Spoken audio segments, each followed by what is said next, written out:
Welcome to Ask the Expert, a web series designed to provide you with practical information on business and finance. I'm your host, Nicole Pride. So today we have with us LaTashia Satterfield Ogunlana. She is an entrepreneur with international experience. Her background includes developing new strategies in the area of governance, human resources, financial management, and procedural upgrades, as well as significant experience in auditing and systems and compliance training. But under LaTashia's belt is her achievements in these particular roles that are pretty cool. She's been the CFO. She's been the interim director of finance, the interim deputy chief of party, and she's managed, get this, more than $600 million in U.S. aid funding, and U.S. aid is the U.S. Agency for International Development, more than $10 million in the World Bank Global Funds, and more than $35 million funded by the Bill and Melinda Gates Foundation. But that's not all. She's managed millions in grants from the U.S. Department of Education and the U.S. Department of Labor. So we're so excited to have her here, share her expertise to help you small businesses, medium-sized businesses, and maybe even larger, help you with your taxes and filings. But you should also know that LaTashia is an ordained itinerant elder in the African Methodist Episcopal Church, and she preaches and presents workshops in the areas of self-esteem, female issues, womanism, relationships, sex education, finances, and African culture and religion. So we have someone who is well-rounded, informed to help us today, and we're so excited to have her here as our guest expert. Welcome. Thank you, Nicole. It is so great to be here. I always say, don't let the background fool you. I am still able to receive questions about what the small businesses are doing, what the individuals are doing. I think it's helpful for us all the way around. My background just helps you to understand that I know exactly what I'm talking about. Right. And I think, as we aspire to grow our businesses, you have that information that can help us build the foundation to build bigger and better, right? So that's great to have you here. So let's get to it. Let's just talk about, okay, it's time for us to file our taxes. Let's just start at the beginning. So some of us have different business structures, and that has different tax implications. Can we talk about a few of the traditional business structures? Okay, so traditionally, we have businesses, and I am finding more and more that persons don't understand what those structures are. Individual, that's easy. Head of household, those pieces to the individual are easily done for most persons. The challenge is when you have a small proprietorship business, which can be put on your taxes as a Schedule C. Then there are persons who have LLCs, limited liability corporations, which the implications for those, as well as corporations and S Corps, helps you either within your tax structure that you're able to have taxes completed as a business, an S Corp, and part of that income can also be yours and put on a Schedule C. So in determining what type of business structure you're planning to set up determines how it will affect your current income. Most of us are working a job and we have that side business for that passive income. And there's always this rush to incorporate. And we don't have to rush to incorporate. There are tax benefits. Oh my God. There are tax benefits to being a sole proprietorship. Excuse me. I thought I had turned my phone off. And so being a sole proprietorship allows one to offset their income from the W-2 form because they normally run into losses in their normal business structure. So what we need to learn to do is not just see a lawyer when we start our businesses, but we also need to see a tax professional, a CPA, a CMA, a certified tax professional, a CTP, or an accountant who understands what it means to start a business and to be able to utilize tax benefits. I've learned in my career that all of the individuals who had more money than I always told me, what is your tax basis? Anything that you are thinking of doing, what is the tax implications? How will it affect your income? Does it reduce your taxable income or does it increase your taxable income? We are learning that most individuals don't understand these basic tax rules. They're not reading when the pieces come up on the internet and you're going through the scroll, as we all are on social media, and there's a new tax law, or there's a notification to say you aren't using these 7 tax benefits. Read them. Basically, they all say the same benefits, but it's just because there are so many of us from day to day who are trying to do our own businesses and who are trying to just live our lives that we're not thinking, what is my tax basis? What are my tax implications? Okay, and so for those who may be aspiring to start their own businesses and they're listening to you, and right now, they're saying, okay, don't rush into it. Certainly, they should get the legal shelter of starting a business formally. Would you agree with that? Definitely. Yes. I think that comes from as well working with a qualified professional who, again, there are many tax professionals who only know taxes. That's all they know. They can't help you with the bookkeeping. They can't help you with the business structure. There are lawyers who know how to help you set up a business, but they don't understand the tax implications. So what we're finding out, and what I've noticed in my experience, most persons go to one or the other, and they don't end up with someone like myself who is unique in that I understand all of the pieces of the puzzle and I can guide you through this process.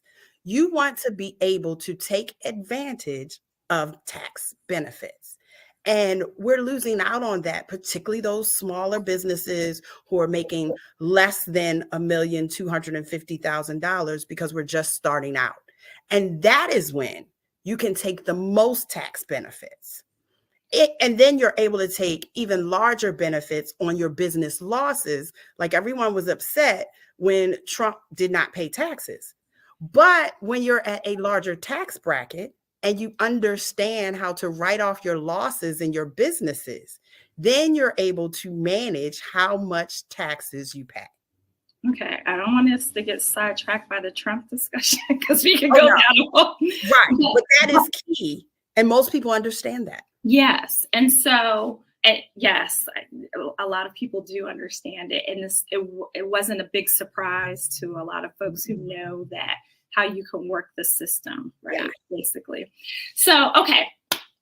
So for those who started their businesses, whether it's an LLC, S Corp, where should they begin? So now we know, taxes are due for some. It depends, right? Some people can create their own calendar year for their taxes. So it's not April for everyone, right?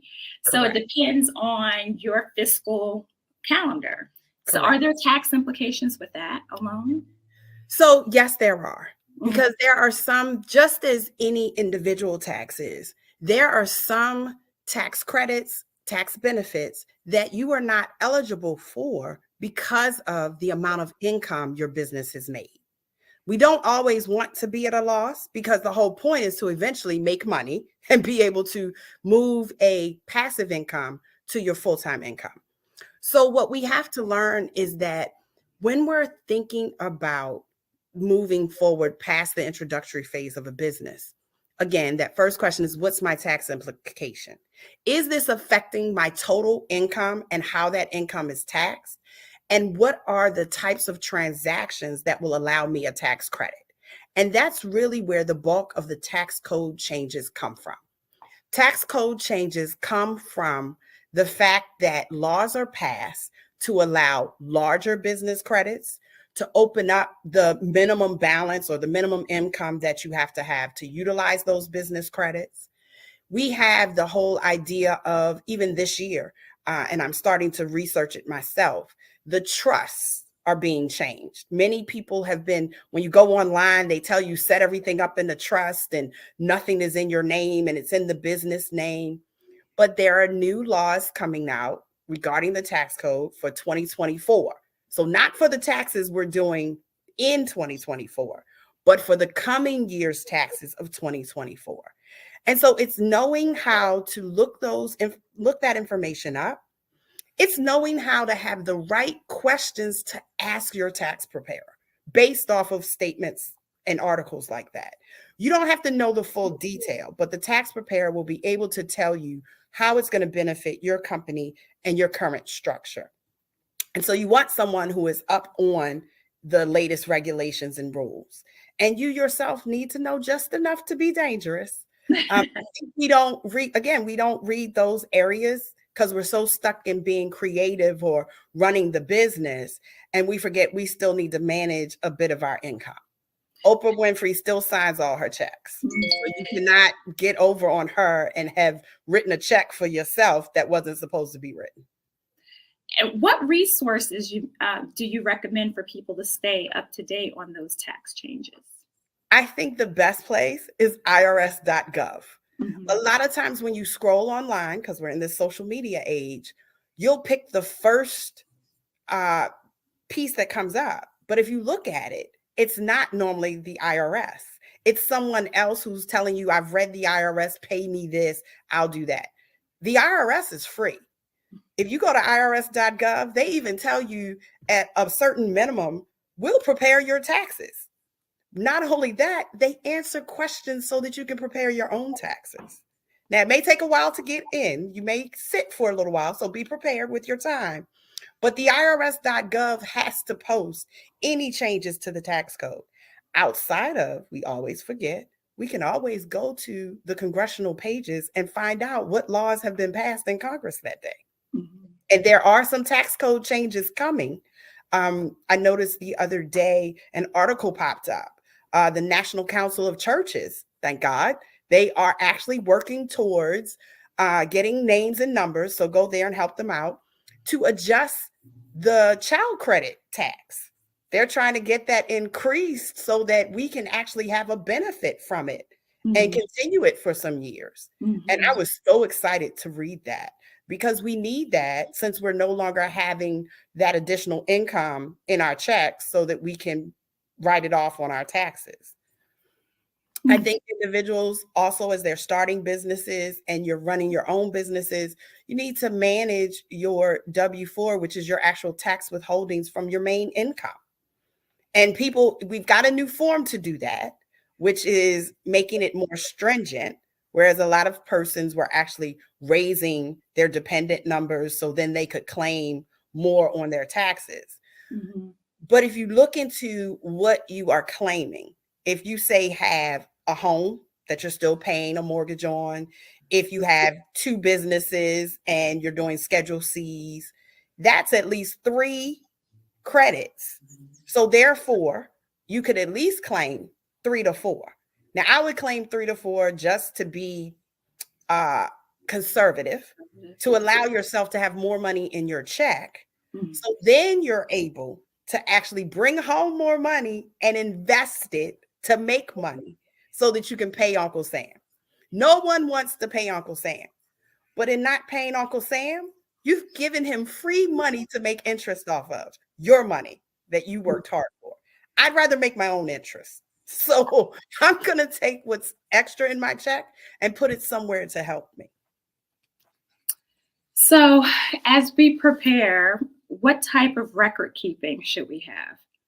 Oh my, that's and here's the question. There's always a debate I hear, if you still need to keep paper receipts, or not. So I would say I'm more conservative and old school. I love to touch paper. Keep paper receipts. Hold them for that 7-year period that the government calls for in filing, that you're supposed to hold for 7 years, because after 7 years, it is reasonable and estimatable that you will have, if you haven't scanned them and moved to another system or archived, you don't actually need the hard receipts. I've already sent those documents to you. You should have come to me 3 years, 4 years in to ask for an audit and look at my documents. But when you look at receipts and record keeping, when having done nonprofit accounting, which is fund accounting, You can have money in the same bank account. The challenge is you must be accounting, managing, record keeping for that money that is going into that one bank account, particularly as a sole proprietorship. That means I don't have any kind of corporation. I am a individual with my own personal business. What you want to do is have a good quality accounting system. QuickBooks is good because it works for that person who's not an accountant, who just need to track money. That's perfectly fine. But then at the end of the year or every 6 months, you want someone who can do financial statements. You want them to look over and kind of, in essence, give you a review, not a full audit, but a review, so that you're making sure that you are accounting for all of your transactions. But it's recognizing that there are many softwares that will help you who are not big corporations, and you will be able to track every receipt that's personal. And then the other fund is the actual business receipts. The key is to be able to know that out of the $5,000 in your bank account, 3,000 actually belong to your business and you spent it on business items. And that other 2,000 was your personal expenses. And how you manage that is a good accounting system. There are a lot of systems that are coming out. There are a lot of audit firms who are starting to do services. One of them is bookkeeping. It's a wonderful way to pay less money than having to pay a full-time employee, and you pay that monthly service fee. But you have to be able, again, to read whatever statements are coming from them. You know, the average person, we don't even keep our checkbooks the way we should. So we need to learn to really be diligent about knowing how much money is coming in, how much money am I spending? Am I spending $200 at Starbucks a week? That makes no sense when I can buy a bag of Starbucks for $20 and make it at home.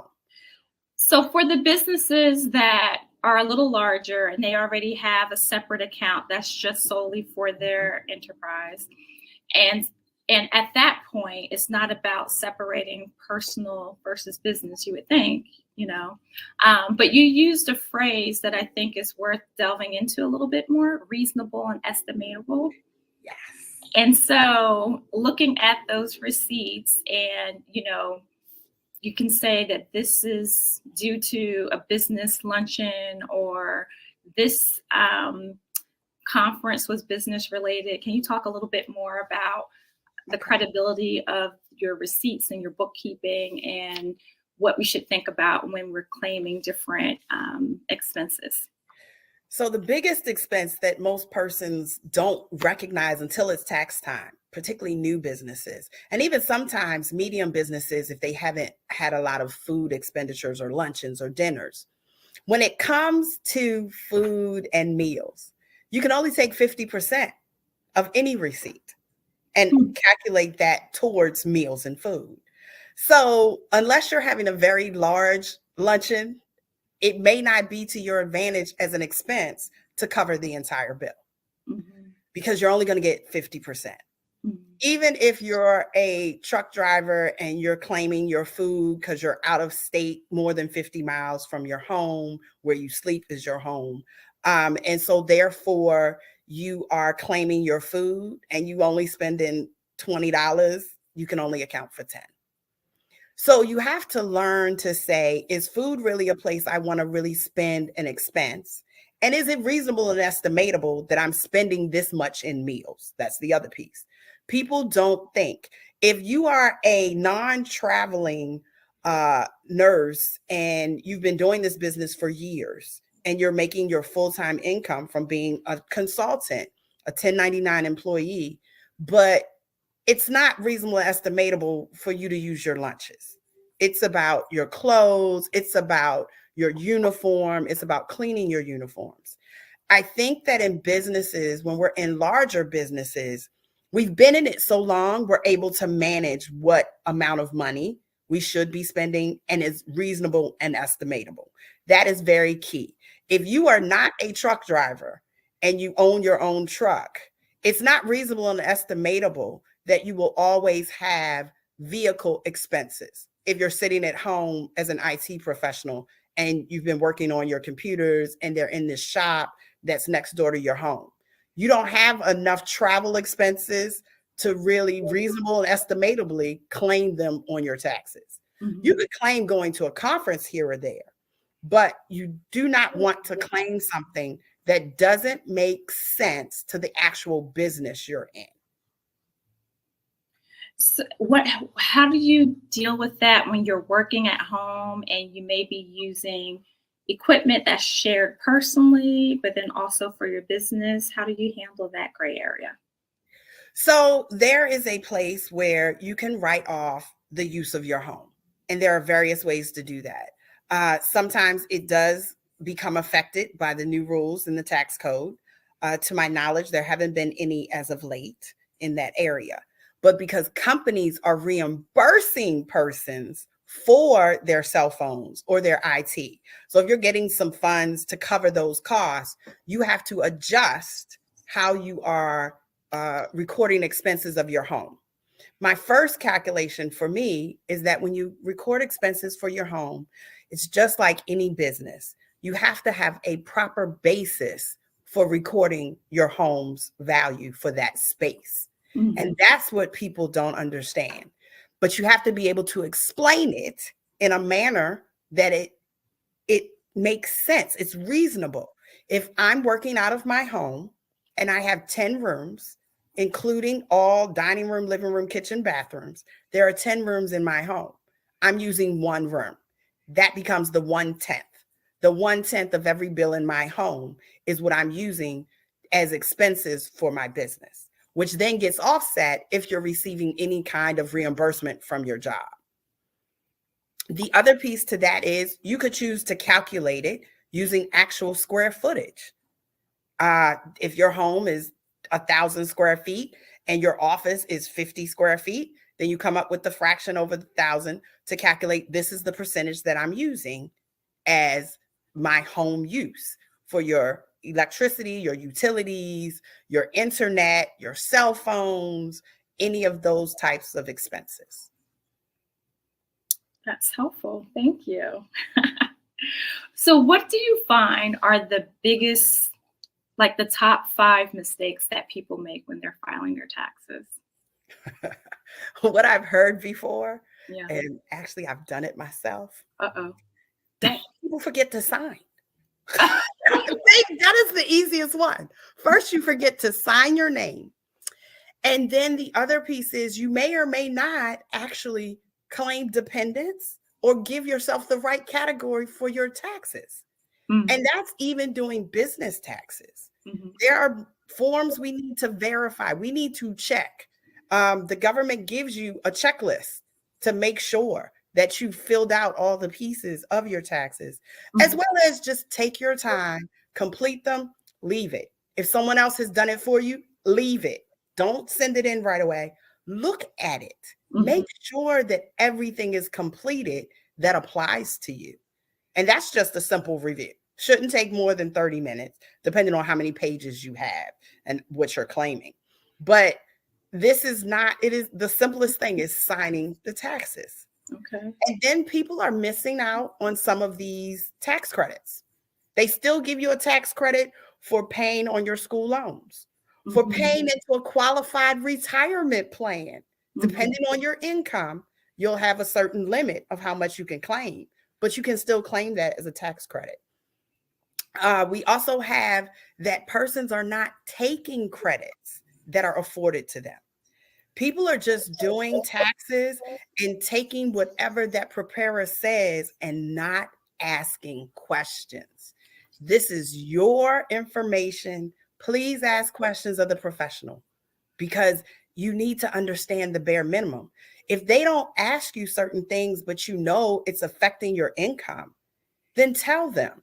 Sometimes we want to not tell everything because we think it's going to raise our taxes, but we want to pay Uncle Sam.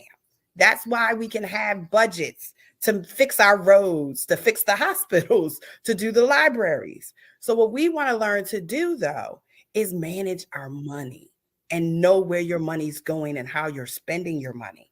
Then that's going to help you understand how to record on your taxes.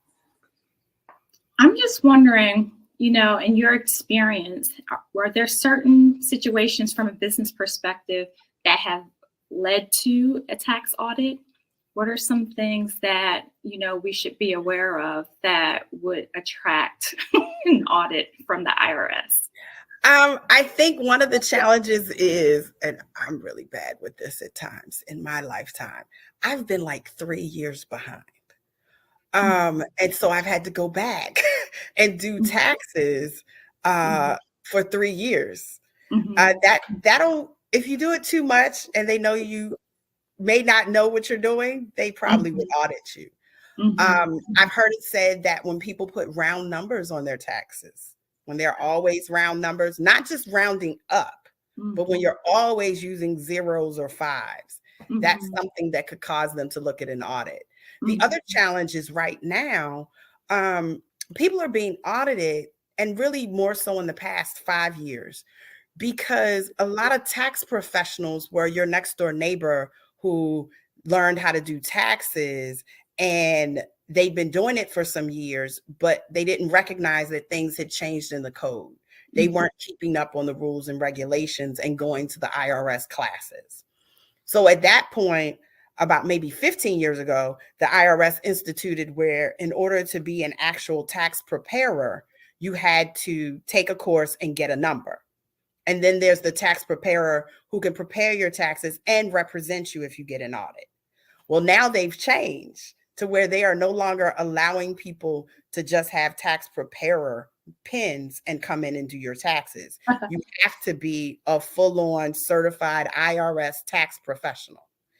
And that's because a lot of these non-business affiliated tax preparers were not filing taxes in a manner that reasonable and estimatable, where they were accounting for the business transactions and then recognizing that there were tax implications, which meant those transactions may look differently on your taxes than they do on your books.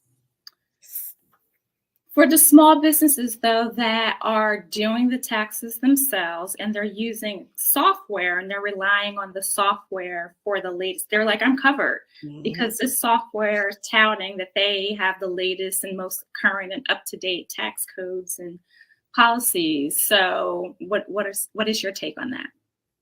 I'm leery because reading is fundamental. Publication 17 is put out by the IRS every year for every tax year. Any changes to the tax code, any updates to the tax code, any directions on how to complete your taxes can be found in publication 17 for whatever year of tax information you're working with. Read it. It is so helpful. And it is not complicated. They show you the forms. They discuss each line item on the form. The book used to be about this thick when it's printed. It's online. You can go to irs.gov and look up past years publication 17s, the current publication 17. It is key to being able to know what can I do and can I not do on this. Now, here's something that's not often talked about. For those who decide for whatever reason or another, they want to exit their business, but they still have to file taxes. Are there certain things that they should be aware of as they are exiting their business? Not to forget to do proper financial statements. I think smaller businesses, particularly home-based businesses and personal businesses who even still rent out space, but they're still small because of the dollars that they're bringing in, they don't recognize that, oh my gosh, I'm ending the business. I should still have monthly financial statements, because that helps you understand, why am I ending the business? Where did these expenses become astronomical? How am I spending? What's happening to my money? As well as it helps you have that data in advance to determine, what do you need to do for tax bases? Do I need to curb spending? Do I need to go spend more? Do I need to invest more somewhere?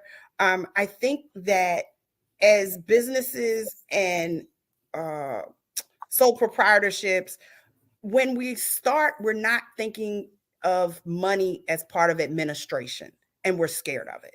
And you can't be scared of it, because when you're closing the business, your assets need to all be liquidated, not just given away, not just kept, but you need to account for them in the closing of the business. Because now you've had this major loss, but you can't reap some of the tax credits on your loss because you didn't track that it was an actual expense in the beginning.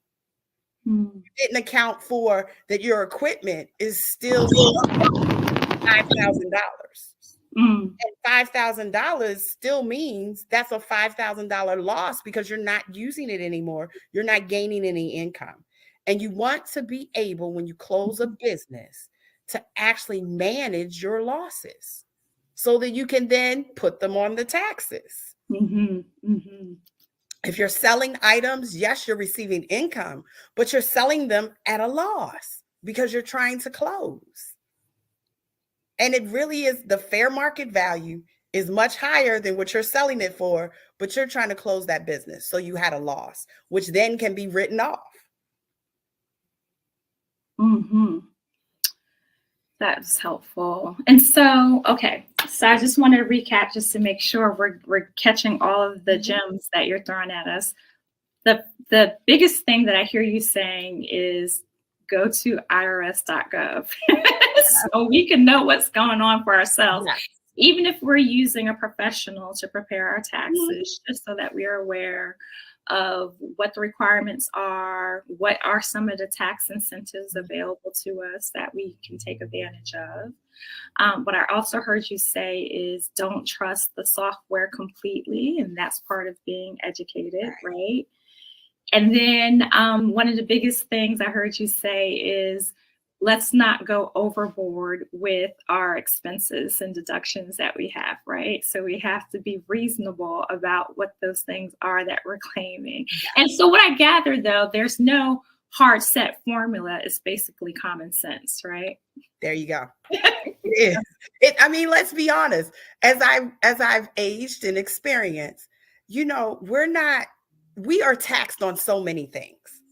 The average person isn't even taking all of their taxes into account that they've paid already when they're filing their taxes. Can you elaborate on that? What do you mean? So there are state rules where certain things are accepted by the state, but not by the federal, and vice versa.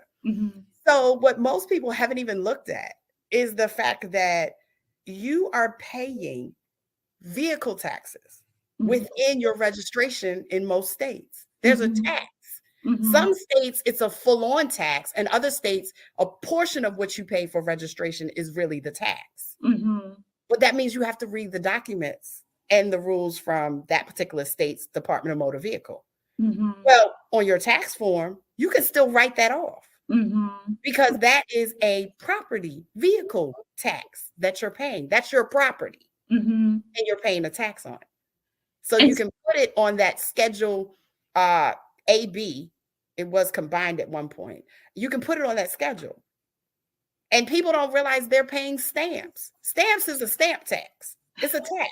You're paying gas taxes that we're not writing off. They've now allowed you to write. You can make a decision to take what the federal government gives you as your paid taxes on that Schedule B, right? But I'm sorry, Schedule A. They had combined and taken them apart, and then they've done new things again, the changes to the tax code. And so when you are able to look at all the taxes that you're actually paying outside of your check payment taxes or what you have to pay once you file your taxes, you will realize that things that we haven't been calling a tax, such as stamps, are actually a tax. I recall being a young girl in the 70s, and my mother would take out a shoebox at tax time, and she would literally take off from her taxes every tax that she paid. That came back about 3 to 5 years ago. And I think people aren't doing that anymore. They're actually just taking that standard amount for the total income that they have. But I guarantee you, if you go back and really calculate the tax, you will find that you are losing money. And now, is that just for the sole proprietor that you're talking about? Or that's actually for nonprofits. I've looked at nonprofits where I actually, in the very early part of my career, I see. We were reimbursing our employees to go and travel on their meals, whatever they spent. We were reimbursing them for whatever. And sometimes it was even supplies, but not all employees had the tax exempt documentation to show the vendor. Mm-hmm. So I had to go through all of the receipts from the Yeah. employees and add it up Right. so that we could put in a request to receive our taxes back because we were tax exempt. That was over $20,000 that I calculated. Mm-hmm. Yeah. And that just shows you, in just day to day, people are not looking, they're not understanding what the tax code was set up for. It was set up so that those who made more money than the average employee could actually put money into the federal government and or the state government, so that the state then had money to take care of roads, hospitals, volunteer fire departments, all those different necessities of living that we enjoy. Mm-hmm. But then, as always, someone's like, I'm tired of paying all this money because I have all this money. Let me find how I can pay taxes or not pay taxes in the long term of it. But where is the tax code telling me I have to pay something? And where is it giving me a space where I can show all of my transactions, which is I've lost money because the fair market value has actually gone down and I bought it at this rate. And so I should now be accommodated because I had to sell stock at the lower rate and now I've had a loss. Mm-hmm. And that's when you're really playing the stock game, but that's how you make money and or not have to pay taxes. I hear you. It's all in the transactions, but you don't know the transactions if you don't account for them. Yes. Mm-hmm.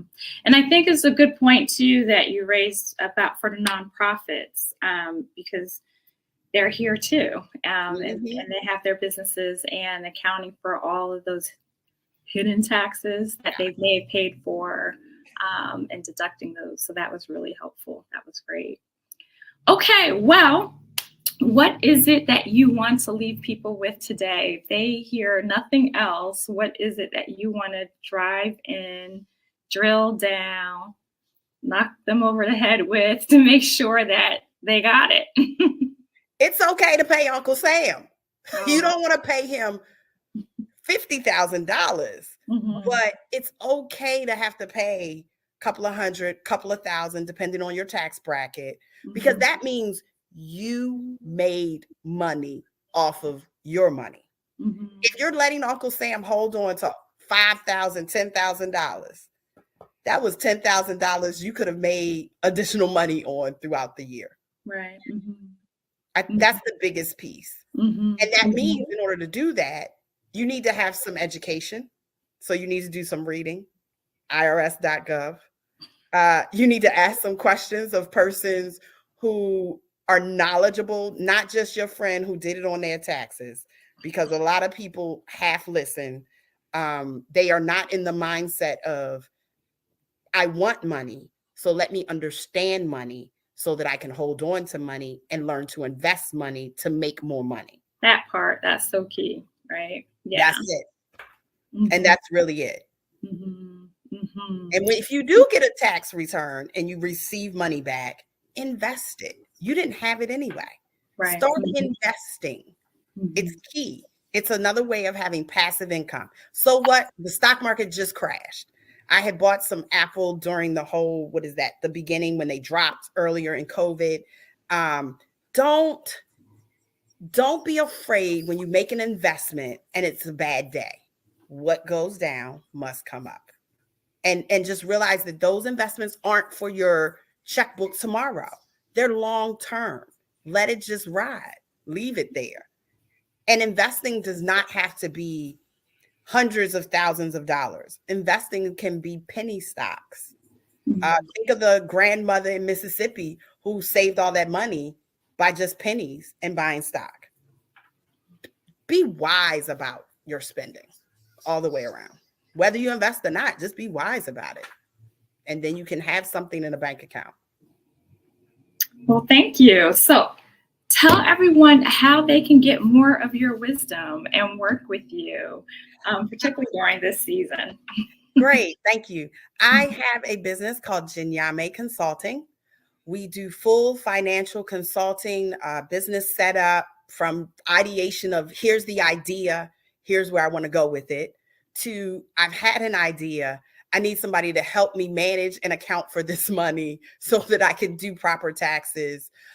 We also do just consultations to help guide you through those. Do I really need to start a business right now? Is it advantageous to me? You can meet me at gyenyameconsulting.net, GYENYAME consulting.net. Feel free to contact us. We will get back to you within 48 hours. We are here to help you. It is all about helping you. In my lifetime, through COVID even, many a small business was started with the PPP loans that were really meant for businesses that had already been around for a year or two, because you couldn't get the second half because you didn't have a year's worth of data prior to than when you received the first one. So we have to be mindful of what's out there. And if I don't know it, I'm sure I can connect you to my network, and there is someone who can help you with it. But definitely, thank you. Let us be wiser in how we manage our monies. Excellent. So everyone will be able to go to your website, which is on the screen below.